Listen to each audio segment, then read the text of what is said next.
you for taking your time to speak with me today. I'm Tanish Agrawal, and today I'm like currently working on my personal project, which is focused on calisthenics techniques, like skills, what are the benefits of it, and other things.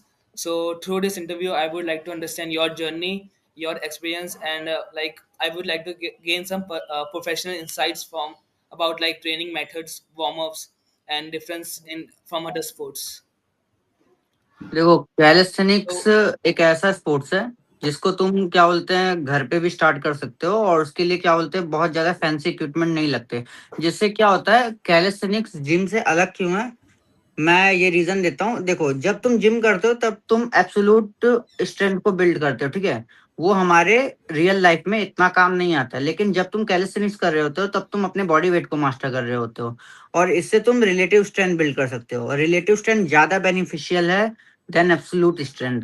और okay. Calisthenics से तुम अपने body weight को master कर लोगे तो तुम्हारी body ज्यादा अच्छे से फंक्शन कर पाएगी, तुम अपने हर एक मसल माइंड कनेक्शन को फील कर पाओगे और ये बॉडी के लिए बहुत ज्यादा बेनिफिशियल है। और ये कैलिस्थेनिक जो जैसा स्पोर्ट्स है वो तुम अगर क्या बोलते हैं एज अ प्राइमरी स्पोर्ट नहीं कर रहे हो तो तुम उसको एज अ सेकेंडरी स्पोर्ट भी कर सकते हो, क्योंकि जो कैलिस्थेनिक की जो स्ट्रेंथ है वो हर स्पोर्ट्स में काम आ जाती है। Like football, cricket, volleyball, kho kho, तुम किसी भी स्पोर्ट्स में इसको एज अ सेकेंडरी स्पोर्ट्स ले सकते हो क्योंकि ये फाउंडेशन की तरह होता है। Okay. So can you first like introduce yourself, your name, stage name, or like what are your current coach or athlete and all? Okay, तो hello, my name is Adarsh Chaurasia. I am professional calisthenic athlete. Last 2 year मैंने 2 साल पहले calisthenics चालू किया था और अभी मैं गुजरात का प्राउडली स्ट्रॉन्गेस्ट एथलीट हूँ। मैंने बहुत सारी स्किल्स की है जो पूरे गुजरात में किसी ने पहले नहीं की। मैंने थंब प्लांच मारा जो लेस देन 100 पीपल ही हैं वर्ल्ड में। और भी मैंने ऐसे कई चीजें की है जो मतलब थोड़ा इम्प्रेसिव है, kind of in my opinion. May be तुम लोग के भी ओपिनियन में हो सकता है। So can you tell like what inspired you to start calisthenics? Calisthenics start करने का इंस्पिरेशन तो यही था कि मतलब लाइक थोड़ा कूल था और थोड़ा हार्ड टाइप था, तो मतलब कोई ज्यादा लोग कर नहीं रहे थे तब मैंने स्टार्ट किया था। अभी तो काफी देखा जाए मेन स्ट्रीम हो चुका है कैलिस्थेनिक काफी हद तक, लेकिन मैं 2 साल पहले कैलिस्थेनिक्स को इतना नहीं करता था। अभी तो काफी सारे लोग करते हैं। तो आप पहले ये बता सकते हो कि लाइक calisthenics को आप डिफाइन कैसे करोगे? मतलब एक टाइप से अगर डेफिनेशन देनी हो calisthenics को क्या दोगे आप? क्या बोलोगे उसको? कैलिस्थेनिक्स एक ग्रीक वर्ड से आया है जिसका मतलब होता है द ब्यूटी ऑफ स्ट्रेंथ। तुम स्ट्रेंथ की ब्यूटी दिखा रहे हो, दैट इज कॉल्ड कैलिस्थेनिक्स। तुम Calisthenics. तुम्हारी स्ट्रेंथ को एक ब्यूटीफुल वे में प्रेजेंट कर रहे हो, that is called calisthenics. Calisthenics is a art form not a sports. Calisthenics, अगर कोई बंदा कैलिस्थेनिक्स कर रहा है तो उसको क्या बोलते हैं बहुत अच्छी नॉलेज होगी और उसको बहुत अच्छा कंट्रोल होगा उसकी बॉडी पे, that is called calisthenics. Okay. So can you tell the main components of calisthenics training like strength, control, balance, and mobility and all things? Calisthenics जैसे देखा जाए तो किसी भी स्पोर्ट्स में फाउंडेशन होता है। जैसे तुम्हें फुटबॉल खेलना है तो तुम्हें थोड़ी सी ड्रिबलिंग आनी चाहिए, जगलिंग आनी चाहिए और थोड़ा रन फास्ट करना चाहिए, ठीक है। तो अगर तुम्हें कैलिस्थेनिक का फाउंडेशन जानना है तो फिर तुम्हें like basic 25 to 30 pushups, pullups आने चाहिए, 10 to 15 डिप्स आना चाहिए और क्या बोलते हैं तुम्हें तुम्हारा मसल माइंड कनेक्शन फील आना चाहिए। तो इससे क्या होगा, तुम ज्यादा अच्छे से प्रोग्रेस कर पाओगे और ज्यादा अच्छे से मसल बिल्ड कर पाओगे। तो कम से कम तुम्हें 15 से 20 पुशअप, 15 से 20 पुलअप और स्ट्रेट बार डिप्स, ये सब बेसिक चीजें आनी चाहिए, तब तुम स्टार्ट कर सकते हो कैलिस्थेनिक्स को। Okay, so is calisthenics all about strength or it is about like flexibility and all mobility and all things? Calisthenics एक ऐसा स्पोर्ट्स है जिसमें तुम अलग अलग टाइप की चीजें कर सकते हो। लाइक इसमें अलग अलग टाइप के एथलीट होते हैं, static athlete, dynamic athlete, endurance athlete, weight lifters. देखो, अग तुम्हें तुम्हारी बॉडी कौन से हिसाब से है, उस हिसाब से कैटेगरी चूज करनी चाहिए। लाइक अगर तुम्हारे अंदर फ्लेक्सिबिलिटी ये सब ज्यादा है तो तुम्हें डायनेमिक्स करना चाहिए, वो जो बार पे जाके 360 ये सब मारते हैं ऑल। अगर तुम्हारे अंदर स्ट्रेंथ ज्यादा है तो तुम्हें प्लांच, हैंडस्टैंड ये सब करना चाहिए। अगर तुम्हारा एंड्योरेंस ज्यादा है तो तुम्हें रेप्स मारने चाहिए। अगर तुम एक जिम डूड हो तो तुम्हें क्या बोलते हैं वेट लिफ्टिंग करना चाहिए, क्योंकि कैलिस्थेनिक्स में weighted pushup, weighted pullup, weighted dips ये सब का भी सेक्शन है। तो तुम अपने हिसाब से क्या बोलते हैं चूज कर सकते हो कि तुम्हें क्या सीखना है या Okay. तुम किसमें अच्छे हो। Okay. So can you tell like how calisthenics is different from bodybuilding, yoga, and gymnastics? Calisthenics different है क्योंकि देखो, कैलिस्थेनिक्स जिम्नास्टिक का एक पार्ट है, ठीक है। जिम्नास्टिक में कई चीजें नहीं थी, तो वो चीज कैलिस्थेनिक्स में, जैसे जिम्नास्टिक में रेप्स नहीं थे, डायनेमिक चीजें नहीं थी, तो उसमें क्या बोलते हैं कैलिस्थेनिक्स आया। लेकिन बट जिम्नास्टिक करने के लिए तुम्हें बहुत ज्यादा फैंसी इक्विपमेंट चाहिए और बहुत सारी चीजें चाहिए। लेकिन कैलिस्थेनिक्स में ऐसा नहीं है। और yoga is all about flexibility and calisthenics is all about strength. तो कैलिस्थेनिक योगा से तो बहुत ज्यादा डिफरेंस है। और मैंने स्टार्टिंग में ही बोला था कि जिम एब्सोल्यूट स्ट्रेंथ देता है और कैलिस्थेनिक रिलेटिव स्ट्रेंथ देता है। तो कैलिस्थेनिक की जो रिलेटिव स्ट्रेंथ है वो हमारे डे टू डेली लाइफ में ज्यादा यूजफुल होती है देन एब्सोल्यूट स्ट्रेंथ। इसलिए जिम कैलिस्थेनिक्स थोड़ा बेटर है मेरे ओपिनियन में।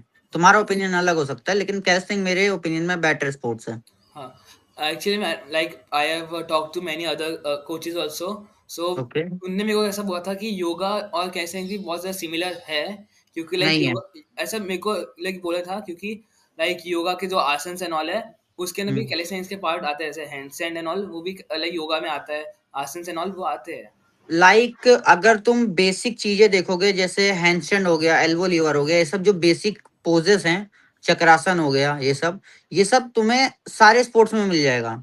जो पुशअप होता है वो सारे सारे स्पोर्ट्स में सिमिलर ही होता है, भले वो कैलिस्थेनिक का पार्ट है, लेकिन वो सारे स्पोर्ट्स में सिमिलर ही है। मेरा कहने का ये मतलब था, अगर तुम किसी चीज को एकदम इलीट लेवल पे देख रहे हो, ठीक है, तो कैलिस्थेनिक्स बहुत ज्यादा अलग है बाकी स्पोर्ट्स से, योगा एंड ऑल। अगर तुम नीचे लेवल पे देख रहे हो तो फिर कैलिस्थेनिक्स योगा से सिमिलर है। ओके। अगर तुम बेसिक लेवल पे देखते हो, तो अगर तुम एडवांस लेवल पे देखते हो तो फिर क्या बोलते हैं कैलिस्थेनिक्स अलग है। ओके। सो एक मिनट। हाँ, so can you tell like what is the typical calisthenics workout for like beginners versus the advanced athlete? Okay, तो जो कैलिस्थेनिक्स इज, देखो कैलिस्थेनिक्स में ज्यादातर लोग स्किल्स की वजह से आते हैं, क्योंकि इसमें बहुत ज्यादा कूल स्टफ होती है, ठीक है।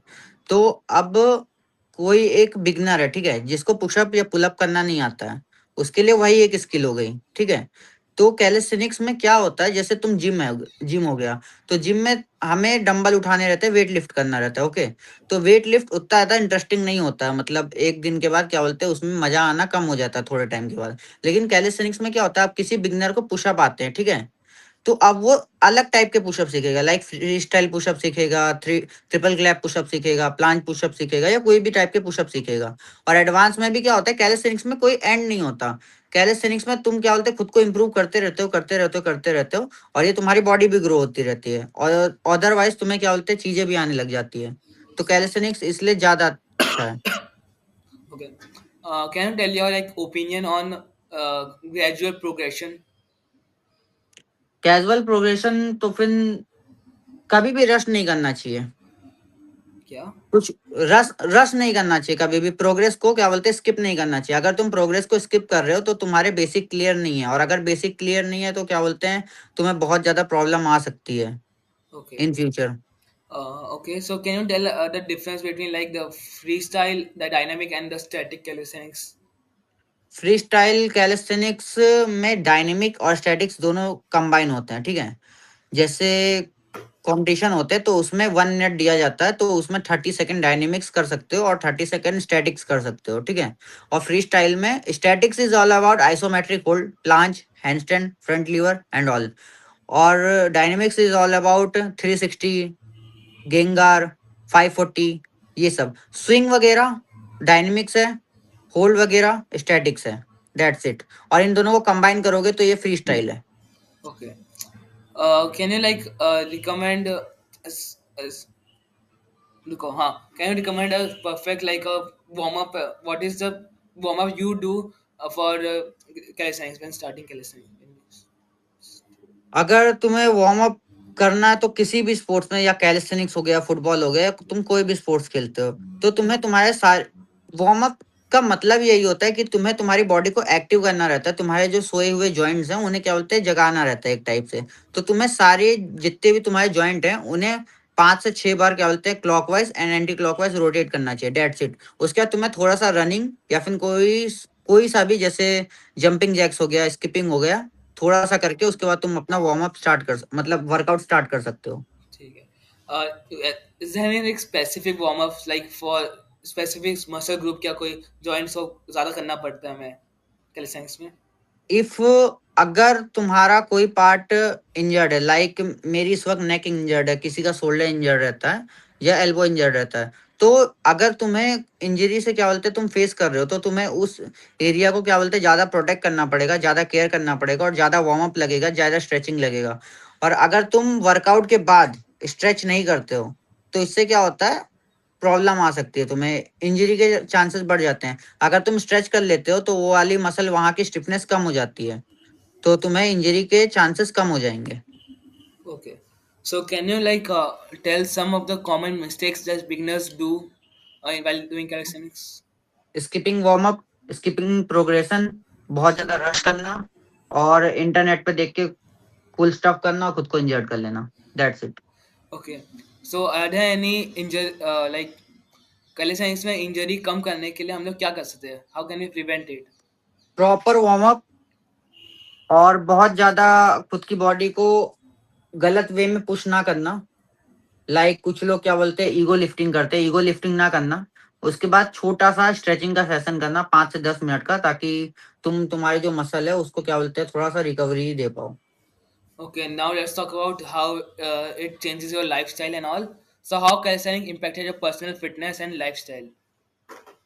कैलिस्थेनिक्स, अगर तुम कैलिस्थेनिक को एक अच्छे वे में कर रहे हो साल 2 साल से, तो तुम्हारे अंदर अच्छी खासी स्ट्रेंथ आ जाएगी, ठीक है। तो उस स्ट्रेंथ से क्या बोलते हैं जिम की चीजें बहुत ज्यादा इजी हो जाएगी, फुटबॉल खेलना एंड ऑल सब कुछ बहुत ज्यादा इजी हो जाएगा, क्योंकि तुम्हारी रिलेटिव स्ट्रेंथ बढ़ चुकी है और इस वक्त तुम्हारी बॉडी में ज्यादा स्ट्रेंथ है। मसल डेंसिटी इंक्रीज हो जाएगी, बोन डेंसिटी इंक्रीज हो जाएगी, कोई भी चीज जो स्ट्रेंथ वाली है वो तुम्हारे लिए आसान हो जाएगी और बीमारियां कम होंगी। तो इससे क्या बोलते हैं ओवरऑल लाइफस्टाइल इंप्रूव होता है कैलिस्थेनिक्स से। So okay. So what are the mental or emotional benefits of calisthenics? Mental and emotional, किसी भी स्पोर्ट्स को अगर तुम बहुत ज्यादा इलीट लेवल पे करते हो तो वो फिजिकल टफनेस को छोड़ के वो मेंटल टफनेस बन जाता है। तो अगर तुम क्या बोलते हैं कैलिस्थेनिक्स को या किसी भी स्पोर्ट्स को बहुत ज्यादा अच्छे से कर रहे हो, तो वो तुम्हारी मेंटल हेल्थ इंप्रूव भी कर सकता है और खराब भी कर सकता है। लाइक तुम कैलिस्थेनिक्स में या किसी भी स्पोर्ट्स में खराब परफॉर्म कर रहे हो तो उससे तुम्हारी मेंटल हेल्थ खराब भी हो सकती है, या तुम अच्छा परफॉर्म करो तो इससे मेंटल हेल्थ अच्छी भी हो सकती है। तो ये पर्सन के ऊपर है कि वो चीजों को कैसे ले रहा है, खराब वे में ले रहा है या अच्छे वे में ले रहा है। Okay. So now, what is the role of diet or and recovery plans in calisthenics performance? Diet and recovery बहुत ज्यादा मैटर करता है, ठीक है। क्योंकि कैलिस्थेनिक्स में किसी भी वर्कआउट में तुम तुम्हारी मसल्स को क्या बोलते हैं ना माइक्रो टीयर से फ्रैक्चर कर रहे हो। इससे क्या बोलते हैं प्रोटीन जो होता है उसमें 9 अमीनो एसिड होता है, तो उस अमीनो एसिड से क्या बोलते हैं मसल रिपेयर करता है। तो अगर तुम क्या बोलते हैं उस फटीक मसल को क्या बोलते हैं रिपेयर नहीं करोगे, तो तुम मसल गेन की जगह मसल लूज करने लग जाओगे, तो ये चीज बहुत ज्यादा अच्छी नहीं है। इसलिए डाइट बहुत ज्यादा मैटर करती है, ताकि तो तुम्हारी जो मसल है वो रिकवर कर सके, जब वो रिकवर करेगी तब वो बिगर एंड थिकर होगी। Okay. So, would you like to give any advice to people calisthenics जब कर रहे हैं उनको क्या advice दोगे आप? Never give up calisthenics. देखो कैसा होता है, हैंडस्टैंड एक बेसिक स्किल है कैलिस्थेनिक्स में, और हैंडस्टैंड सीखने में भी कई लोगों को 6 महीने 8 महीने 1 साल से भी ज्यादा लग जाता है। तो तुम्हें कभी भी ज्यादा गिव अप नहीं करना चाहिए, हमेशा कोई ना कोई वे निकल जाएगा कि तुम उस चीज को कर पाओ। तो कभी भी गिव अप नहीं करना चाहिए मेरे ओपिनियन में। So, how is calisthenics growing as a sport in India and globally? Globally काफी ज्यादा अच्छा परफॉर्म कर रहा है, वर्ल्ड चैंपियनशिप हो रहे हैं, हर साल हो रहे हैं। अलग अलग कंट्री क्या बोलते हैं कैलिस्थेनिक्स को अप्रूवल दे रही है, बाकी बाहर के देश के जो एथलीट्स हैं वो उनके नेशनल टीवी पे आ रहे हैं, उनको सम्मानित किया जा रहा है। उनके यहाँ के सीएम प्रेसिडेंट खुद मिलने आ रहे हैं उन कैलिस्थेनिक एथलीट से। वो बहुत ज्यादा फाइनेंशियली इंडिपेंडेंट है, कई कैलिस्थेनिक एथलीट्स ने सुपर कार ले रखी है और कई बहुत कुछ कर रखा है अपनी लाइफ में, मिलियन में फॉलोअर्स अचीव कर रखे हैं। लेकिन बट इंडिया में क्या होता है, कैलिस्थेनिक्स को अप्रूवल नहीं मिला एज अ स्पोर्ट्स। तो गवर्नमेंट क्या बोलते हैं कैलिस्थेनिक्स की एक भी कंपटीशन गवर्नमेंट की तरफ से नहीं होता है, जो भी होता है प्राइवेट कंपनीज कराती हैं। तो उसमें क्या बोलते हैं बहुत ज्यादा दिक्कत पड़ती है एथलीट्स को, क्योंकि उसमें एथलीट्स को कंपटीशन खेलने के लिए खुद पे आउट करना पड़ता है, खुद वहां पे जाना पड़ता है, रेंट अफोर्ड करना पड़ता है, सब कुछ करना पड़ता है। तो अगर हमारी गवर्नमेंट चाहे तो इंडिया बहुत ज्यादा क्राउडेड कंट्री है, और इंडिया में कैलिस्थेनिक्स का अच्छा स्कोप है, इफ अगर गवर्नमेंट सपोर्ट करे तो। और मेरे ओपिनियन में गवर्नमेंट सपोर्ट नहीं करेगी। Why so? इंडिया गवर्नमेंट से कुछ भी एक्सपेक्ट नहीं करना चाहिए मेरे ओपिनियन में। ठीक है। रोड बना नहीं रहे हैं, कैलिस्थेनिक्स क्या लाएंगे? Okay, so thank you so much for sharing your knowledge and experience. Your okay, insight have helped me a lot to understand calisthenics deeply, and it thank is you, a valuable part for my personal project. And thank you again. Thank you, it's my pleasure. चलो, राम राम।